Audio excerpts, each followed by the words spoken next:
В приюте на тот момент проживало около 2000 собак, но это животное выделялось из толпы. Кличка собачки, о которой пойдет речь в данной статье, Харит.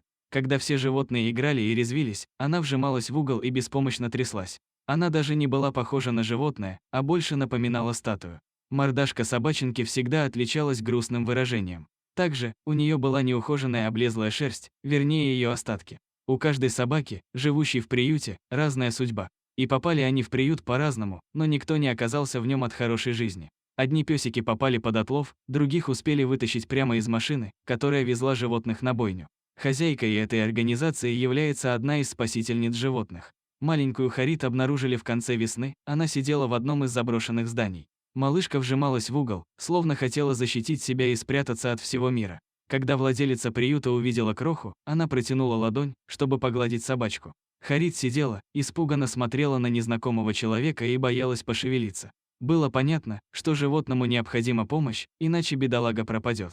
У нее была очень грязная шерсть, собака выглядела истощенной и запуганной. Как только Харит поняла, что люди не причинят ей вред, она начала вилять хвостом и прыгать к ним на руки. Сотрудники приюта думали, что собака еще совсем маленький щенок, но выяснилось, что ей уже 8 месяцев. Просто из-за постоянного голодания эта крошка была маленькой и худой. К огромному счастью, помимо сильного истощения, у нее больше не выявили болезней. Хари искупали, чтобы избавить от спутанной шерсти. Ее оставили в приюте, чтобы кроха смогла оправиться от стресса и набралась сил. Затем волонтеры занялись поиском дома для этой малышки. Стоит отметить, что собачка отличалась добротой и кротким нравом. Она не проронила ни звука во время стрижки. Собакой заинтересовалась девушка, посетившая приют.